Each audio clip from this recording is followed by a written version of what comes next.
Hi, good evening everyone, and a warm welcome to all of you. Hope you and your family members are keeping safe. From the Adani Transmission Management today, we have with us Mr. Anil Sadana, who is the MD and CEO of ATL, Mr. Kandar Patel, CEO of AEML, and Mr. Rakesh Tiwari, CFO of AEML. Without further ado, I will hand over the call to Mr. Sadana. Over to you, sir. So thank you, and I join those words of greetings and hope that every one of you is keeping healthy and staying safe. I can summarize based on the experience that we have had in the recent times that our frontline warriors have been facing tremendous challenges with this COVID wave, and they have been braving it well because of the vaccination. So I hope that the country focuses on vaccination and deals with the issue with lesser harm being caused by the infection. Having stated that, let me straight away jump to the Q4 FY21 results. Those results are with you. You would have received the press release as also the investors deck. Let me summarize some of the headlines and basis which then we can have the questions. There are three facets to our approach to business, which we have always talked about, which is related to growth excellence, operations excellence, and execution excellence. And in this aspect, in terms of growth, we very clearly have been growing at a very steady CAGR growth of close to about 15%. We have continued our growth, and during the year, we acquired two of the assets inorganically, which was one in the eastern region called Alipurdar Line, which is a good asset. And the second one, which we just clinched towards the fag end of the year in March, is from the stable of SL Infra, which is called Warora-Kurnool transmission system. And this takes us from western region to the southern region also. So therefore, now we covered the map of India. And we also inch very closely towards 17,500 circuit kilometers of the lines. Having stated the growth part, the organic part continues to be the focus. We recently stood lowest in two of the bids, which will be close to about 2,500 crore of capex. These are the state bids floated by Madhya Pradesh, and the tender, of course, was conducted by REC. So the growth excellence continues. We will now move to the aspects related to execution excellence. We continue to achieve capex. I think we had shared with all of you the fact that we will target a capex of about 3,000 plus 1,500, 4,500 crores of number. We finished, I guess, 1,000 more than that because of the acquisition, and therefore it's been a good going despite all the challenges that one saw during the year. And this spree of capex of 3,000 plus 1,500 will be what we will target even for the coming year. That's on a steady basis, and hope to better that as we close the year.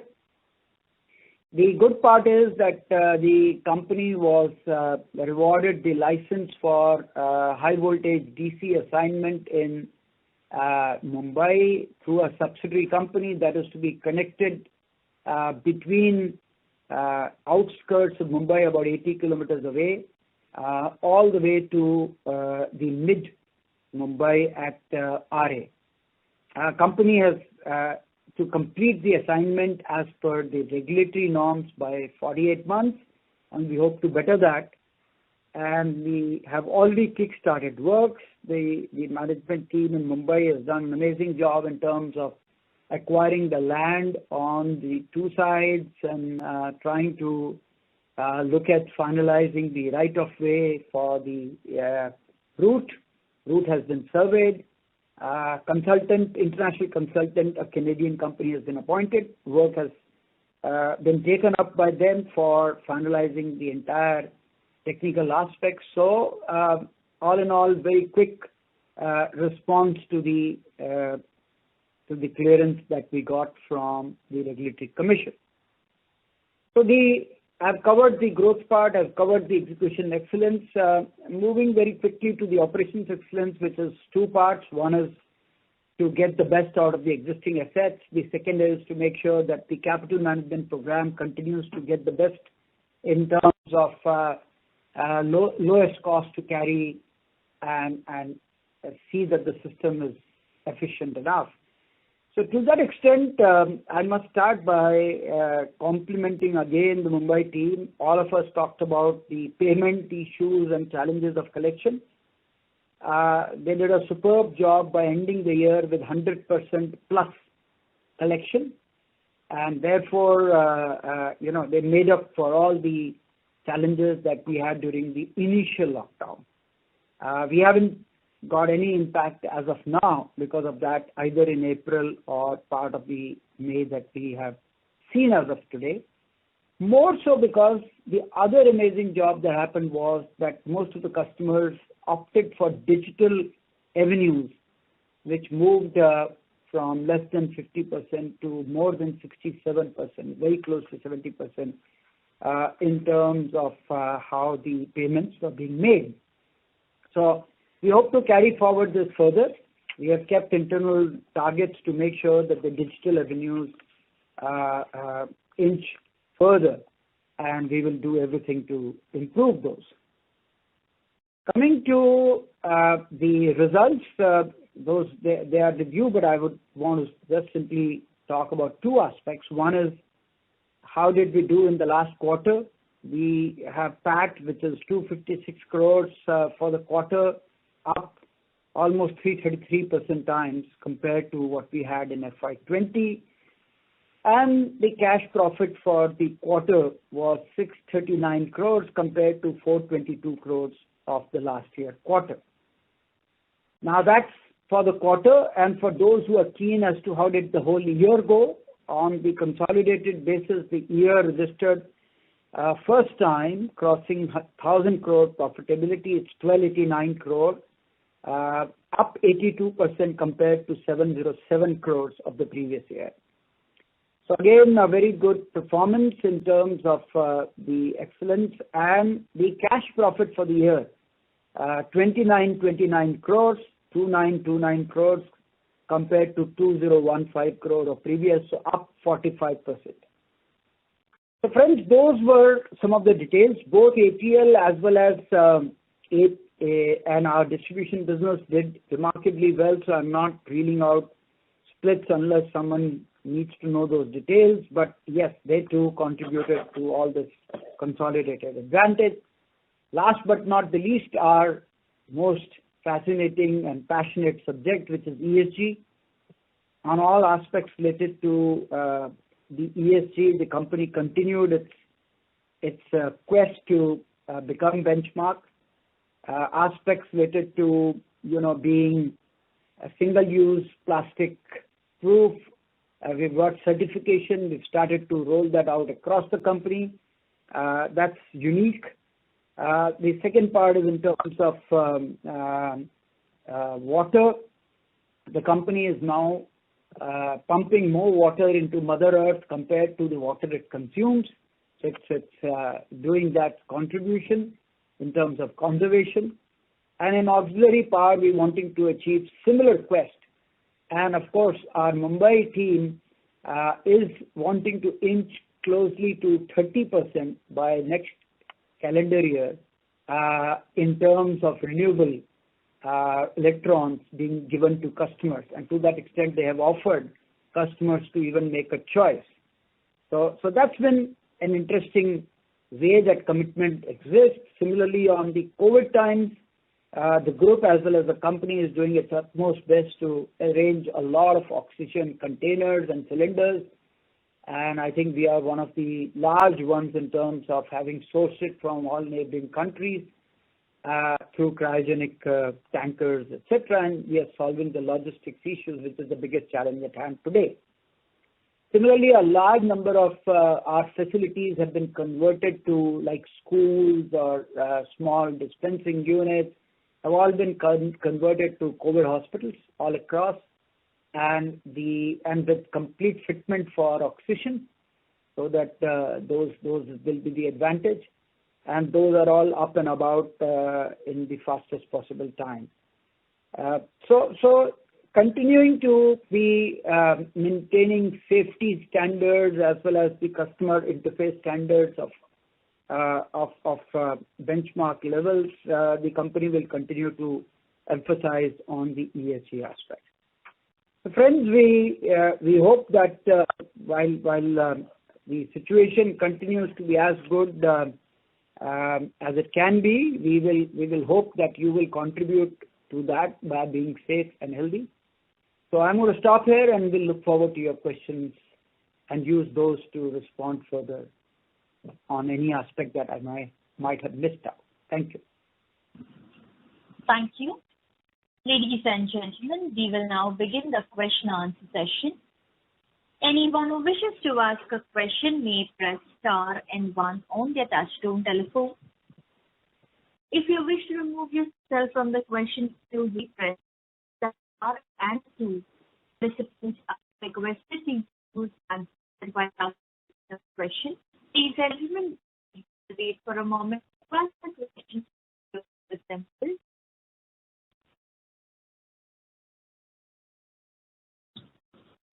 The first question is from the line of Mohit Kumar from DAM Capital. Please go ahead. Good evening, sir. Hi, good evening, Mohit. How are you? Yes, I'm good, sir. So first question, sir, what was the capital cost of the 2 intra-state projects which you won in the fag end of the year? And related question is that what can you lay out the opportunity available in transmission tariff-based competitive bid project for FY22? So, Mohit, on your first question, the Alipurdar project which we acquired has annuity of no. There's no point giving capex because it's an operating project. No, sir. So my question was on the intra-state project which you have won last 2 projects. Oh, 2,500 crore. Okay. And sir, you can lay out the opportunity basket for the FY22 and FY23 if you can. So that as of now the numbers are very large, but I think because of delays in the renewable projects, that number will get tempered down. It's right now talked about something like 60,000 crores, but I don't think so. It will eventually be 60,000 crores that will get floated. My sense is, and seeing the current situation, I think it will be good to discount that and assume something like 35 to 40,000 crores. Okay, for the 2 years, right? So no, I'm talking about current year. Tendering for the current year. Okay, understood, sir. Secondly, on the HVDC project, when do you expect to award the project and construction to commence, and any commissioning timeline? No, so as I told you that the schedule that has been provided by the regulator is 48 months from, you can say virtually from the turn of this year. So it's 4 years. As far as we are concerned, we will target to advance it, hopefully by close to about 10 months or so. That's what will be our endeavor. And as far as award is concerned, we are scheduling to award it, I would say the earliest, but if you want to know, certainly before the end of this calendar year. Understood, sir. Thank you, sir. Thank you. Thank you. Thank you. A reminder to the participants, if you wish to ask a question, please press star, then 1 on your touchtone telephone.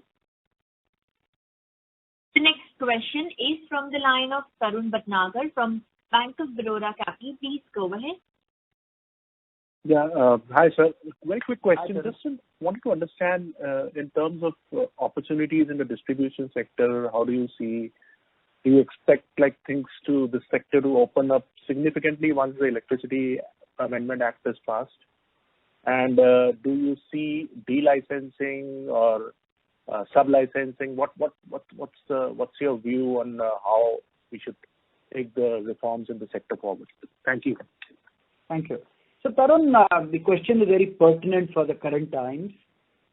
Yes, this is an area where we all recognize clearly has to go through change. Because of the current situation, the entire value chain will be at risk because it's very clear that the current methodology of managing the distribution business is not yielding the results. Therefore, if the act was to become a reality, then as you said, nomenclature aside, then as you said, there will be multiple players that can actually do distribution in a revised definition of a district rather than a DISCOM circle. And that would mean that there will be lots of opportunity. And in any case, if the act does not happen, today's current act permits you to in any case have parallel license. To me, the operative part of that parallel license can easily be made through different rules and different methodologies that are vested in the hands of the government. So even if you assume for a minute that the passing of the amendment gets delayed, if the government has the desire to accentuate reforms, it can do so. And according to me, time has come when it has no choice, but it will have to do that. So now coming to the opportunity for us, I think it's going to be just simply fantastic in terms of the way we will be able to look at those opportunities and spread ourselves to areas for the benefit of the sector as well as the customers. And I would be able to work through to ensure that while the network remains like a middleware, that we create a clear management between customers and the generation. And this is where our forte lies. So I think that's the way that we are looking at this whole business. And just one more, just to follow up on that, are there any specific opportunities or specific states or areas which you think are like sort of closer than others in terms of getting through privatization or franchisee or whatever? So one is on their own, the DISCOMs or their current promoters, which is government locally, is moving ahead to put them to privatization or reforms or the change, as you said. And the other is by virtue of the act. So the first part which you asked in the follow-up question, yes, some states are moving to do so. But of course, the state machinery, as you know, is overwhelmed with the current challenges, and therefore they hardly have any focus related to the subject right now. But yes, some states had moved, and these include states of Rajasthan, state of Madhya Pradesh, state of Karnataka. Some of them have moved. Right now, when will they be out of this issue and when will they be able to focus on that, I can't say. But I'm sure central government intervention will be far more palpable than anything else. Thank you so much. Thank you. Thank you. Before we take the next question, a reminder to the participants, if you have a question, please press star then 1 on your touchtone telephone. The next question is from the line of Mohit Kumar from DAM Capital. Please go ahead. I wanted to understand the WhatsApp project transmission project which got commissioned in FY21, and how much expect in FY22? Of course, I understand there are 12 projects which were under construction at the beginning of FY21.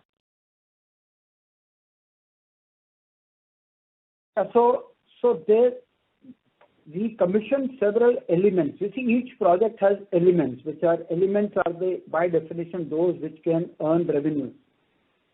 So we commissioned several elements from the 3 projects that were in advanced stages.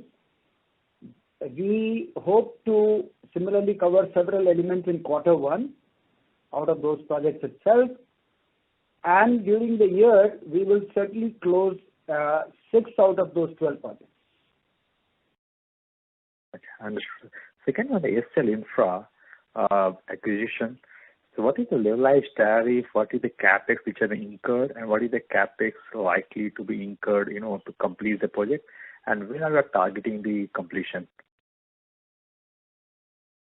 So the tariff for the project as bid and won by them is 384 crores per annum, and the capex that is estimated by them is about 4,000 crores. And how much it has been incurred, and how much is still to be incurred?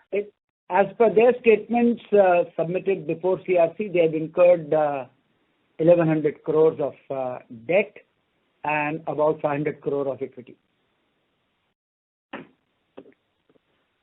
And are the details, can you share at what price you are acquiring the asset? Is it the information which you can share with us? So we have everything else remaining similar. We have acquired at 1 rupee equity. Okay, understood, sir. Understood. Thank you, sir. Thank you. Thank you. Thank you. The next question is from the line of Shubhadeep Mitra from JM Financial. Please go ahead. Good evening, sir. My question is with regard to, how do you see the basket of capex coming up, whether it's on the central side or if you're seeing any more opportunities coming on the state TBCB side? If you could throw some light on that. I'm sorry I joined the call a little late. I don't know if this question was already answered. Doesn't matter. It's okay. That benefits everyone else also. So today the pipeline for central projects, as we all know, is related to RE projects, and few of them related to interstate or inter-region strengthening. Inter-region strengthening and interstate strengthening will continue at the same pace as they were conceptualized. The RE projects, my personal view is, will get delayed because of the previous COVID issues and the current COVID issues, number one. Number two, the states certainly seem to have become active. There are tenders that have been floated by Madhya Pradesh, which we won, 2 of them. There are more coming. There are states like Rajasthan, which have just floated a tender. The last month, Haryana Regulatory Commission said that any transmission line above 100 crores will now be only through TBCB. And in the month of March, a communication was issued by Secretary Power to all state chief secretaries that hereinafter please do all transmission projects only through tariff-based competitive bidding. So to me, the vistas and states will now aggregate to far bigger number than the central number because they have for many, many years ignored this sector and they had kept it completely inclusive. And now with RE coming in, they will have to strengthen their transmission systems because these are going to come through different directions. Plus, they come in bulk in shorter time intervals. So therefore, there is a burgeoning need for them to enhance the capacity. Okay. Well, thanks for that explanation. Just wanted to understand, would it be possible to maybe, put a number to what you're anticipating in terms of the interstate or the interregional strengthening related projects, and what would be your best guess as to, how large could the, intrastate related CapEx amount to? So the total estimated amount as per the NEP documentation, etc., is about 60,000 crore. I said a few minutes before that I'm expecting that it will be anywhere between 35,000 crore to 40,000 crore. I see. And this will be spread over 2 to 3 years? I'm talking about current year bidding. Okay. Current year itself. Understood. Perfect. Thank you. That answers my question. Thanks. Thank you. The next question is from the line of Girish Achhipalia from MS Company. Please go ahead. Yeah. Thank you, sir, for the opportunity. I just had a couple of questions on AEML, part of the business. So basically, first thing was this, I'm sorry if I joined the call a little late. The green power tariff, how will the structure work out for the consumer? How will the whole process work? That's just a basic understanding on that. And secondly, if you can throw some light on EV charging, have we made some business plan already here? Are we in talks with some auto OEMs, etc., to map out the city of Mumbai to begin with? Any color on that aspect would be very helpful. Thank you. Okay. Thank you for those two questions. On your first question related to how does the tariff work, for the consumers in Maharashtra, not just Mumbai, Maharashtra, the regulator has said those who wish to opt to get entire green electrons for their own commitment can do so, and the DISCOMs are obligated to give it to them at a tariff which is 66 or 60% higher than 66% higher than the normal tariff applicable to them. So this is what is the pronouncement by the regulator. Now, as far as Mumbai distribution business is concerned, they have gone a step higher.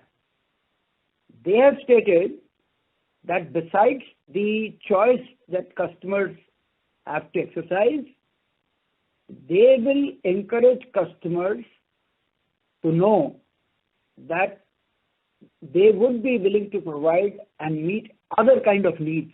For example, somebody may want 50%, somebody may want, there can be discrete choices. They have said that we will be willing to facilitate that. Number two, for industries which are not able to get RPO obligation met, they have stated, including customers of some other DISCOM, they have said they will be willing to even facilitate that because they are sourcing far more renewable compared to the renewable that they are obligated as a DISCOM. So therefore, they will have the facility of extra renewable certificates, and they have therefore given that as an open offer to customers. So that's a fantastic initiative. Their commitment is that they want to reach 30% by 2022, and by 2025 they are taking a very stretched target of 50%. So I think hats off to the team. They are really spurting with what they believe is the way to go.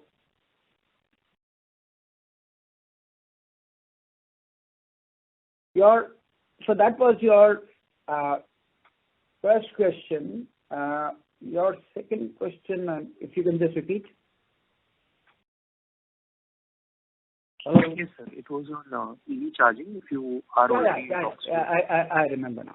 So you said on the EV charging, what's our business plan? And the second part you said is, are we talking to any of the...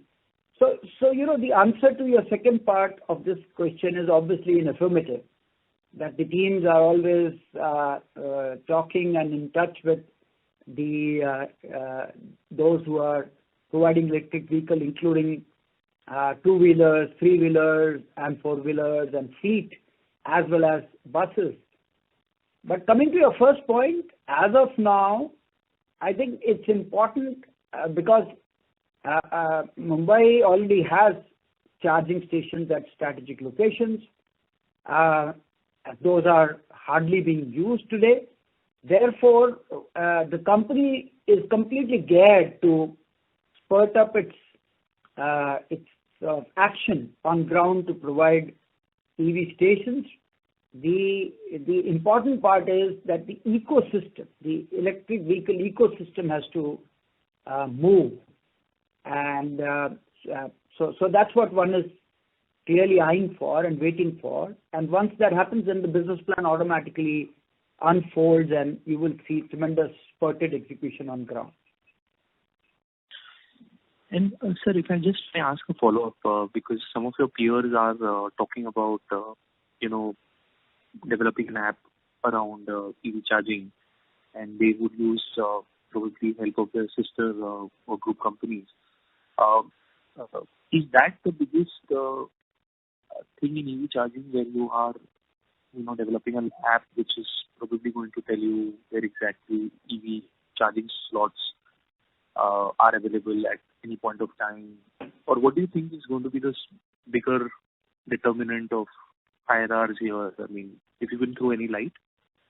No, so that's the least of the issue in terms of having app, in terms of having to provide customer the feedback, in terms of automatic prepaid charging, in terms of having a battery management system where you will get to know how many batteries are right now drained to what level, and they need charging or not, to inform the customer that you need to charge in next so many minutes or whatever. All of that is a back-end job.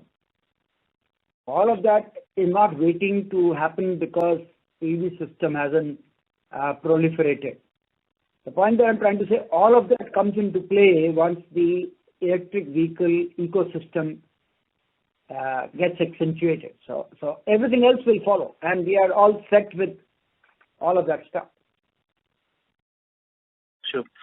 Sir, there was this news article in ET, which is on 29th of March, which talks about Torrent and yourself submitting a EOI for Southeast UP Transmission Company. Can you share any light around, what is the progress here, and what is the likely outcome? How soon can we hear on the finality of this? Any update on this? No, so this is very simple. This is a asset which was built or awarded to a particular company from Spain. That particular assignment has gone into the IBC process, and it's being dealt by the bench in Allahabad, and they have appointed a RP. The resolution professional asked for offers, and we have submitted our consent that we are keen and we will be willing to look at that asset. So this is where it is, and after that we haven't heard much about that. Okay. Thank you so much for taking my question. Thank you. Thank you. The next question is from the line of Abhinav Bhandari from Nippon India Mutual Fund. Please go ahead. Yeah, thanks for the opportunity, and congratulations to the team for a commendable performance in this challenging year. Sir, I had 4 specific questions. Should I go one by one or at one go? It will be good if you can do one and I respond so that I don't forget the other question. Sure. So first one was on the capex in both the transmission and the distribution business for this year. What is the proposed outlay for this? I have maintained that we will continue to remain consistent with 4,500 crore, 3,000 in transmission and 1,500 in distribution business. Got it. Sir, on the HVDC line, if you could help me with what's going to be the total project cost and what kind of return on capital employed or EBITDA one should expect on that? I will ask my colleagues to tell you the capex number as approved by the regulator, but this is early days, and this is going to be on Section 62 basis, so it is going to fetch the regulatory returns, and that's how things will move. Rakesh or Kandap, you want to make a mention if the regulatory latest order has some estimates? Yeah, so sir, the DPR which has been submitted with some budgetary offers from suppliers is having an estimated capex of 6,700 crores. The DPR is under approval of MERC, and that will be again an indicative number. The final number will be determined through competitive bidding process, under which we will be making a procurement for the project. Perfect. Okay, got it. The third question was, sir, while you mentioned that the opportunity is about 35 to 40,000 crores, just backward calculating in terms of the cash flow availability with us and the cash position today, what could be our intake capacity for this year as far as those broader numbers are concerned? So we normally keep a pipeline for 2+ years with us. All these years, in fact, we've kept more than that. So we will certainly want to, at least try and attempt to win close to about 4,000, 5,000 crores worth of projects. Okay. And the last one is on the repayment schedule for FY22 and 23 for the borrowings. Can we separately send that across, those numbers? If you Sure. don't mind, if you can just mail it to our Vigil or Jay, we will be able to respond to you, because those numbers are available, but at this same time I'm not carrying them. I'll do that, sir. Thank you and best wishes, sir. Thank you so much. Thank you. The next question is from the line of Bharat Parekh from CLSA. Please go ahead. Hello, can you hear me? Hi, Bharat. Very well, thank you. So good evening, sir, and congratulations on a fantastic performance in a tough year and the way you are guiding this company to a higher and higher heights. So it is so nice to see that. Thank you, Bharat, and look forward to seeing. It's been a long time. Yes, sir, and that's the only reason why I'm speaking to you here. Otherwise, anyway, you've been nice and kind to interact separately. And sir, I just wanted some insights from the Mumbai team, because congratulations to them in terms of the approval of the capex and the HVDC line, which will do a lot of good to the growth of that entity. But just wanted to understand that on a asset base of like around 6,900 crores, I now have a visibility of 1,500 crores per year of capex for the next 3 years. That's per annum. And then we have HVDC, another 7,000 odd crores. So very clearly I see the regulatory base sort of almost more than doubling in the next 3 years. And while all of us know that customer base or the power demand doesn't increase that much, so what would be a sort of tariff increase which will be required in the year FY 25-26 when all of these capex will commission? That will be really nice to know. That's one. And secondly, any reason for this big increase in the T&D losses in the 4Q particularly, while the full year is still okay, but 4Q there is a big jump. Is it sort of some sort of write-off we have done or something like that? That will be really helpful. Thank you, sir. Okay, so let me respond to your first question. I think the important one is, of course, the numbers. Right now it is 6,700. Eventually, what will be the number will depend on what comes through the competitive bidding. But you should understand, Bharat, that this number is going to be spread not across Mumbai, but across the entire Maharashtra million units. So the HVDC project is a part of the transmission system of Maharashtra, and that's why there is a distinct license to their subsidiaries. And the impact that comes eventually on the Mumbai customer is just about 5.5% of the total on AEML customer. Sorry, not Mumbai customer. AEML customer is only 5.5% of the total annuity. So I think that's the first part on which you should dispel all your worries. The second part that you talked about is in terms of the fact that, so that I will put it to Rakesh to respond.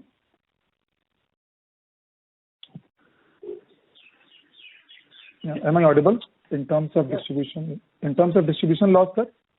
Yes. No, sorry. Actually, my question still remains in the sense that we still have 1,500 crores of distribution capex in Mumbai. And even if we take like a 5 or some percentage of this 7,000, which will be whatever 30, so we'll still have like close to 5,000 crores of capex commercialization in the next 3 years. And on a base of 7,000, it would be big. Bharat, we should separately discuss this because out of whatever number that you talked about, that also has transmission capex in it. So you have to first appreciate that out of 1,800, there could be half that could be distribution and half that could be transmission. And half will therefore get capitalized and get spread over million units for Maharashtra. Sure. Understood, sir. So Bharat, we can discuss this separately, but just to tell you the broad number, with all these capex, my tariff doesn't go up. It remains at the same level, more or less, in terms of absolute value. So in real terms, it will reduce at the rate of depreciation or inflation. Okay. And if I could have a regulated equity for FY21 for Mumbai, ETB. Yes. Rakesh, what is the regulated equity for FY21? 2,500 crores, sir. Right. Yeah, can we have the breakup and also the reason for the increase in the T&D loss in the portfolio?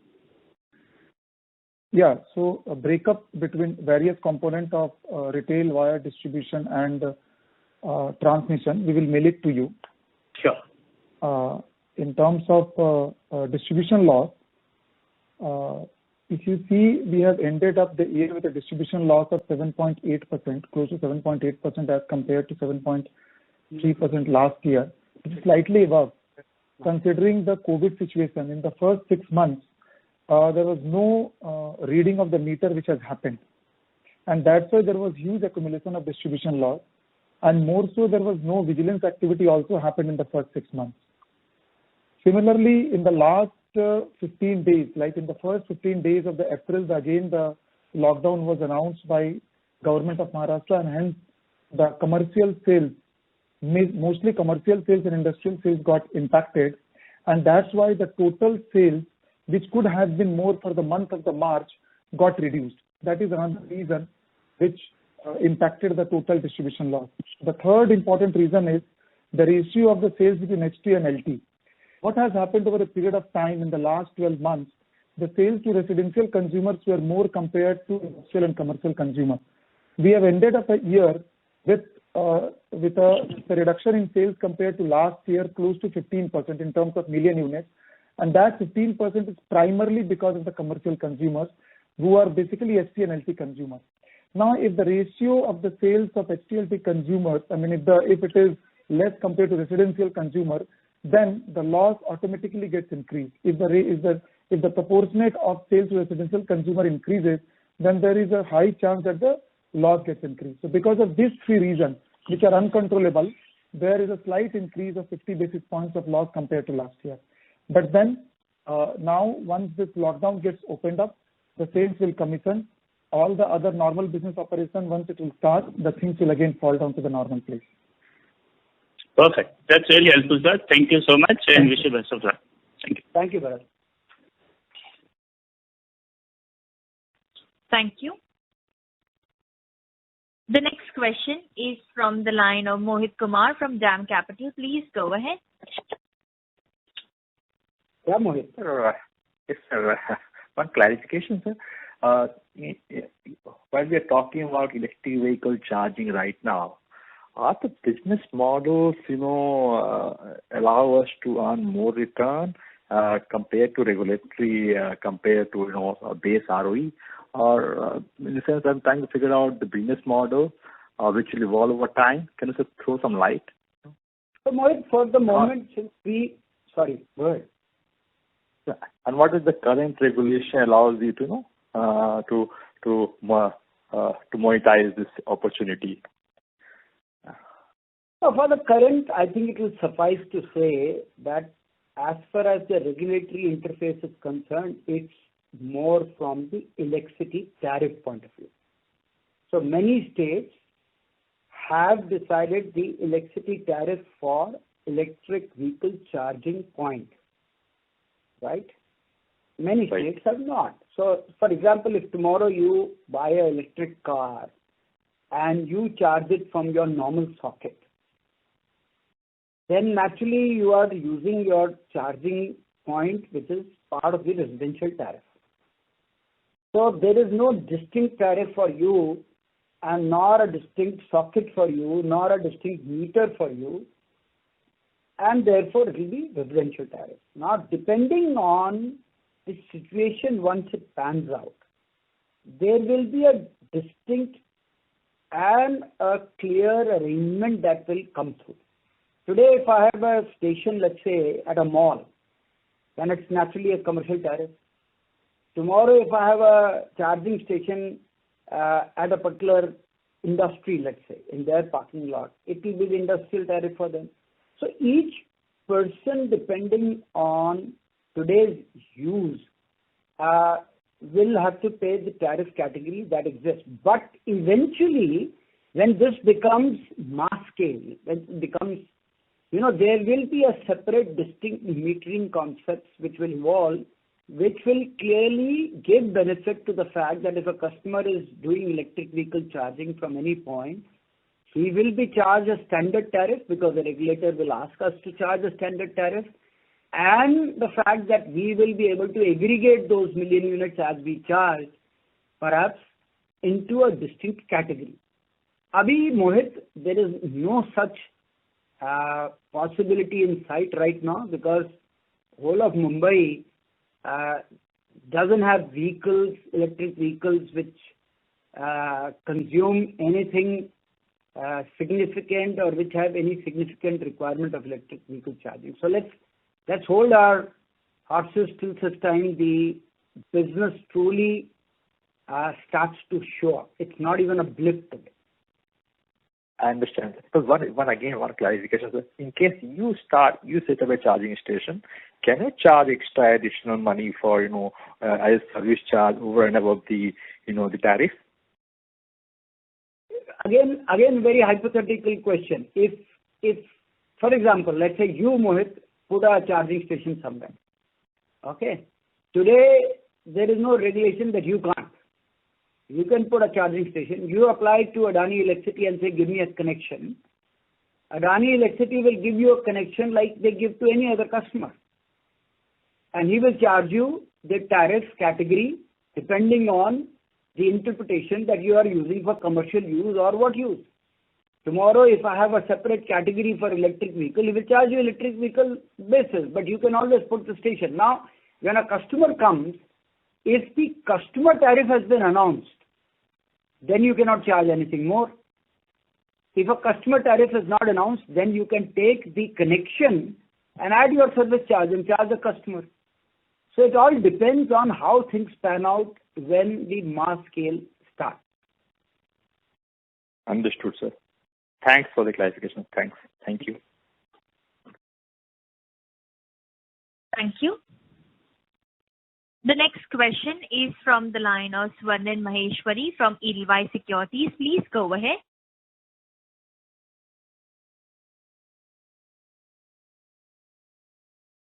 Mr. Maheshwari, you may please go ahead with your question, sir.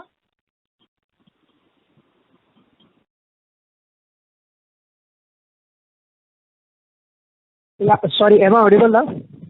Yes, sir, now you are audible. Please go ahead with your question. Apologies, sir. Apologies, sorry. So a couple of questions. First one on the ESG side.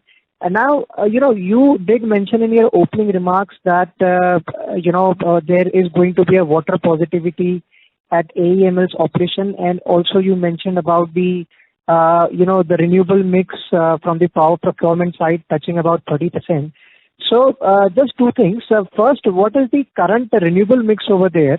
And second, for you to reach that 30% power mix, so, have we basically started initiating the PPA, the new PPA for the renewable side? So I think you mixed two things. First, let me clarify on a smaller issue. The water part was with regard to ATL. Okay. Okay. Not Mumbai Okay. part. So that's fine. That's more academic. Now coming to the second point, right now the current share of green electrons is about 3%. Okay. And they want to take it to 30%, as I said, by end of 2022. And you asked the question whether they have taken any initiative. They have already awarded contracts after going through the process of taking regulatory approval, floating tenders, evaluating that, taking regulatory approval, and awarding. So all of that process is done. That's why they are confident that they will be able to achieve that milestone. Okay, sorry, sir, to ask this, but I mean, are those contracts awarded to our group companies, or they were bids called out? There were bids called out, and there were several people who participated, but eventually the award went to Adani. Okay, got it. Sir, the second question is on the distribution side. Now, you guys, I believe you were L2 in the Dadra and Nagar Haveli distribution bidding. And so, first of all, your thought process on about whether the L1 is that extremely competitive bid. So, what is your sense on that? And the second one is there is some delay in the Chandigarh bidding. So, any reason for that? Is it just to do with COVID, or there is some other reason also? So on the first part, I don't want to comment on competitors' bid. They bid better than us and they won. So I think we have to compliment them for putting a better bid. As far as so that's regarding Dadra Nagar Haveli. As far as Chandigarh is concerned, yes, we are awaiting. I'm not sure. First, I think the High Court of Punjab, Haryana gave them a stay order that since it's not a loss-making distribution company, why do they need to be privatized? I don't know whether legally that was tenable, but it so happened there. And then subsequently, I think Government of India went to Supreme Court, got the stay vacated. And so to me, I am not very sure whether there is keenness to go ahead with the exercise. Okay, sorry. So you mean to say that there are likely delays or the bids will be called off? I don't know. I'm nobody to sort of conjecture any guess. I am only going by the past developments, and I saw the development which I enumerated to you, but I have no idea at all what's stopping it now. Okay. So, sir, one related question was does that this was expected that the privatization of various state level discoms, at least on the circle wise, that will actually start to pick up. But we haven't seen any DF bidding on that side. So any take on that? Well, I don't think so. In the last 1 year, any state government was in a position to really focus on any other issue other than the health and related aspects. Very, very.